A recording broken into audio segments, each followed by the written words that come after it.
जो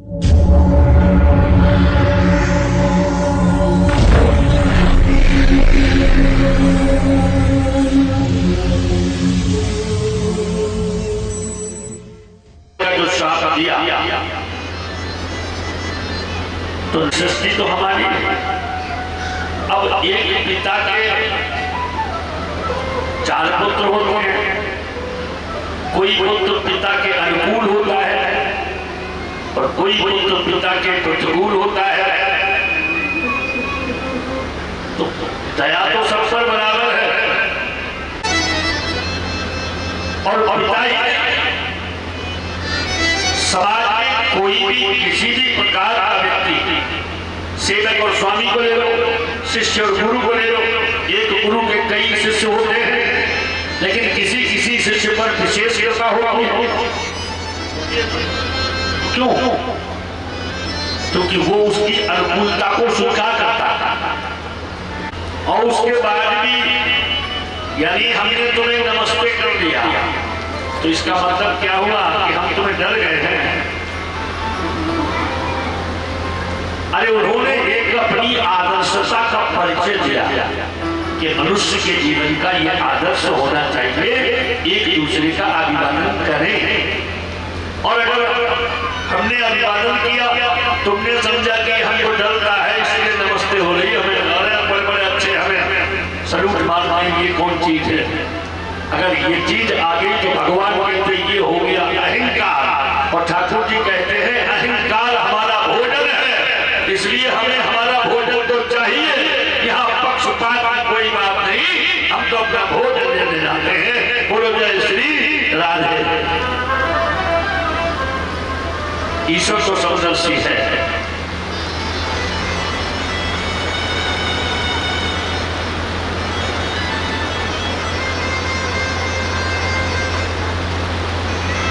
दुष्ट शिशुपाल का तेज भगवान में समाहित हो गया, अपने सुदर्शन के माध्यम से शिशुपाल के जीवन का अंत कर दिया। सरेआम भगवान ने घोषणा कर दी कि जो हमें जिस भाव से भजता है हम भी उसे उसी भाव से मिलते हैं। इसमें क्या बात है? तुम अगर हमसे लड़ाई करके मिलना चाहोगे तो आला हम तुमसे कमजोर नहीं है।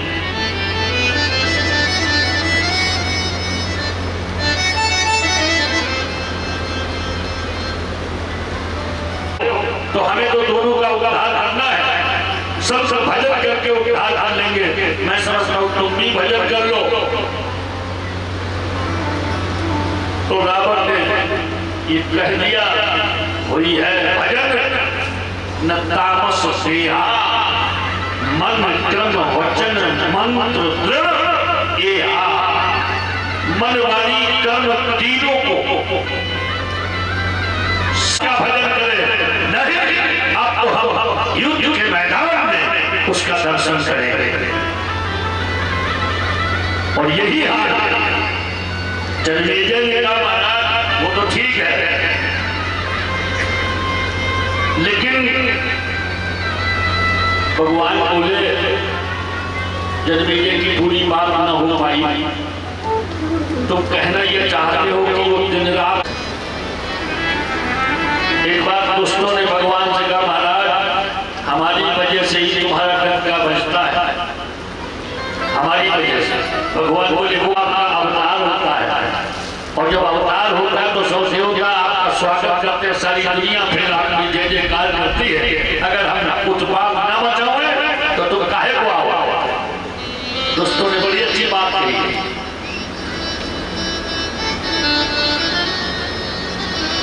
तो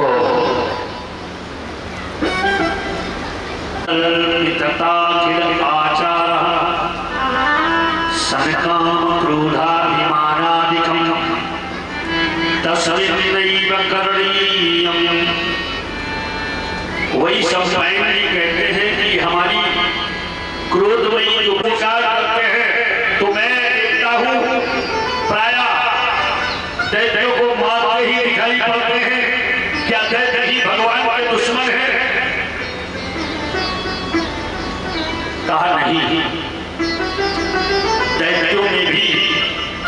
हमारे भक्त हैं। ऐसी बात नहीं कि दैत्यों में भक्त नहीं हो। कई महाबली हुए हैं दैत्यों में भी, जिन्होंने दैत्य वंश में जन्म लेने के बाद भी नारायण का परचम लहराया, तो फिर परमात्मा ने उस दैत्य वंश का भी उद्धार किया। पक्षपाती नहीं है। तो जनमेजय ने कहा कि अभी आपने नाम लिया प्रहलाद,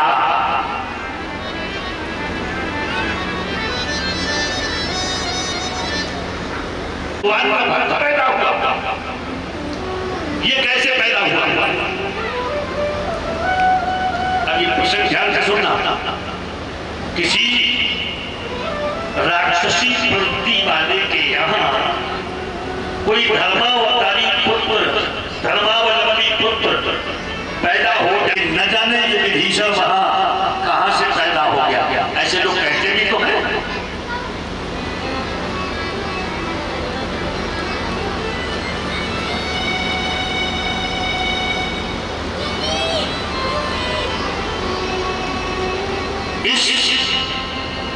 वैष्णव व्यास जी ने जनमेजय जी से कहा कि राजन, जिस समय हिरण्यकश्यपु को ये पता चला कि हमारे भैया हिरण्याक्ष का वध वराह ने, अर्थात विष्णु ने ही वराह रूप धारण करके उसका वध कर दिया, तो मैं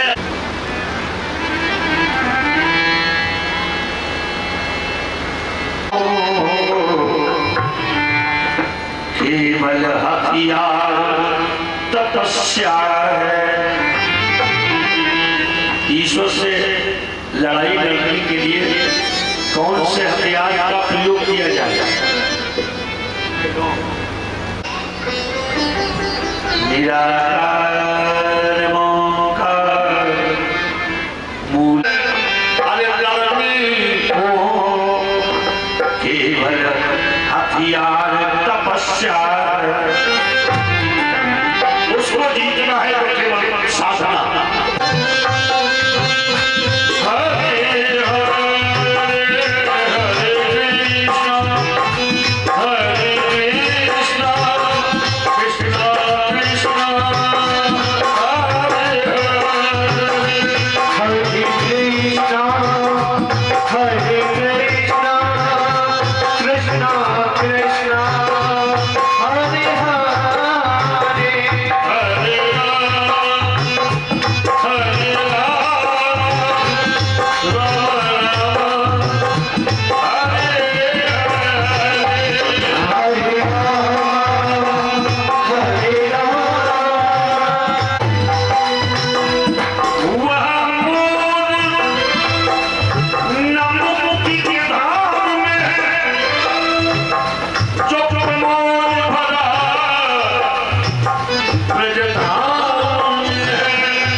विषय यही था ना। तो अब इनकी पत्नी का जरा भूमिका देखिए क्या है।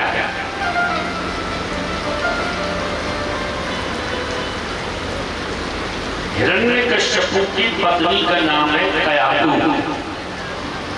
क्या नाम है? कयाधु। और कयाधु ने चूंकि दैत्य वंश में है, और दैत्य वंश के गुरु कौन है? शुक्राचार्य जी। तो भाई धर्म के आचरण शुक्राचार्य जी कराएंगे क्यों?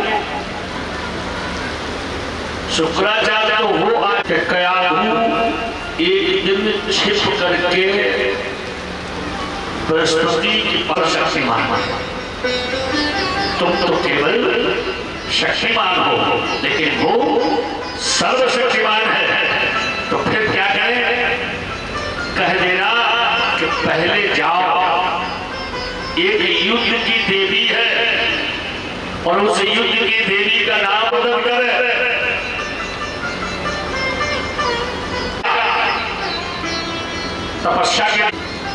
तपस्या तो करेगा ही, लेकिन तपस्या करेगा उल्टी।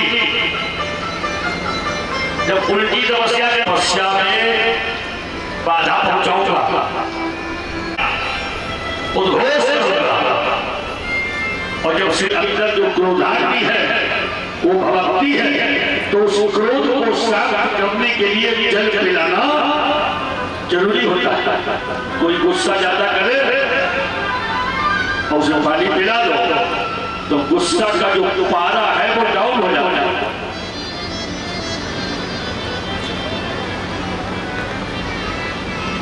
अच्छा, एक दवा और है,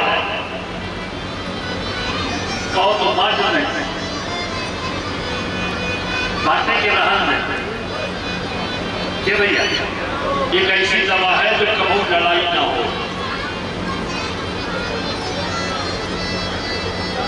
चाहिए किसी को?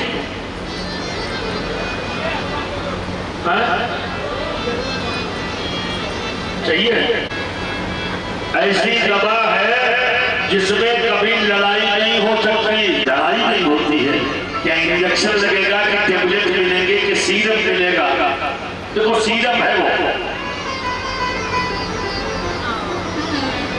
एक छोटा सा उदाहरण है, उसके बाद हम आगे कथा में बढ़ेंगे। उदाहरण ये है,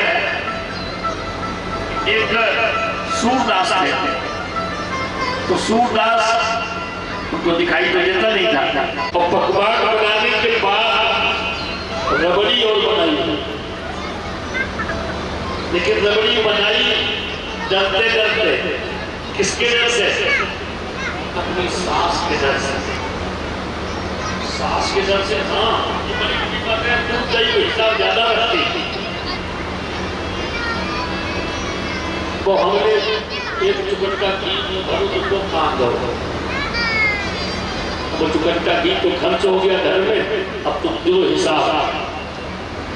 तो रबड़ी बनाई, चुपचाप परोस, और जब सूरदास अपने घर गए तो परिवार के लोग, मोहल्ले के लोग आए, सूरदास बहन जी के यहाँ से लौटे। बोले हाँ। बोले खाना पीना बढ़िया मिला था? अरे बोले खाना पीना इतना अच्छा मिला, क्या बताया। उस समय जब सूरदास भोजन कर रहे थे तो उनकी बहन की से सूरदास ने ये पूछा कि दीदी, ये तो कटोरियों में जो सब्जी होती है ये तो ठीक है, लेकिन ये क्या चीज है? वो चले न समझ पाए, हलवा जैसी लगे वो रबड़ी। तो बहन जी ने कान में आकर के कहा, चुप चुप, बहुत मीठी थी। बोले क्या? लगे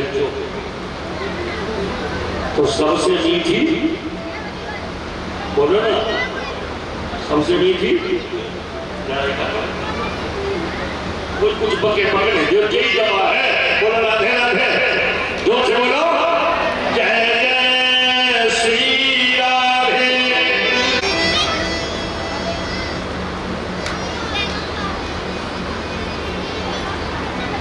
आ जाओ हिरण्यकश्यप, इसमें कयाधु की चर्चा हो रही है गुरु बृहस्पति से कि तुम्हारे प्रति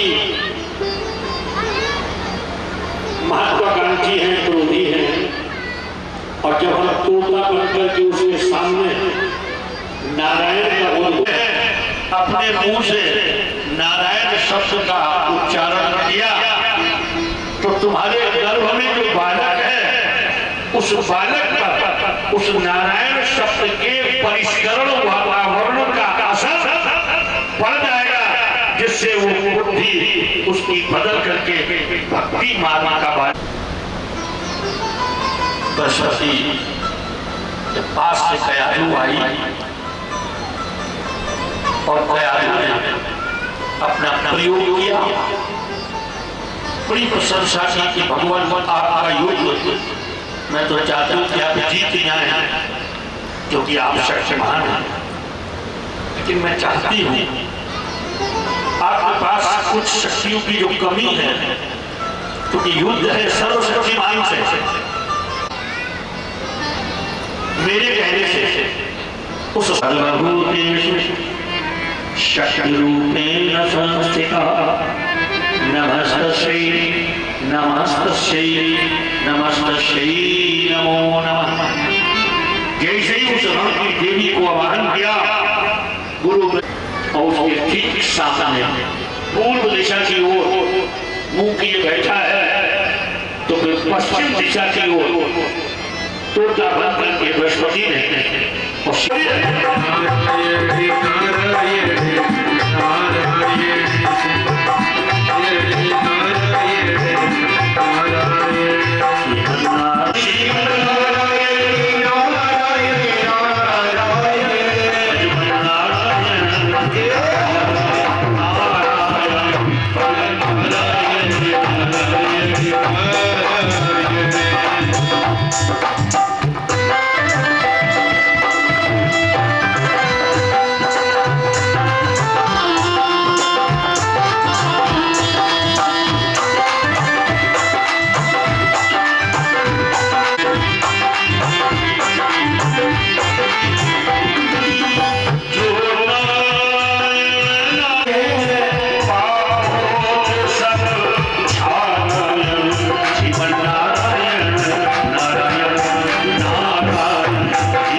जैसे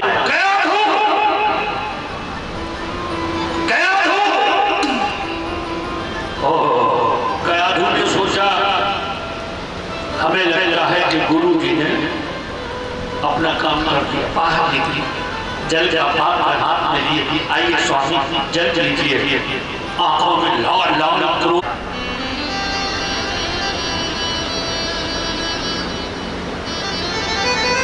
और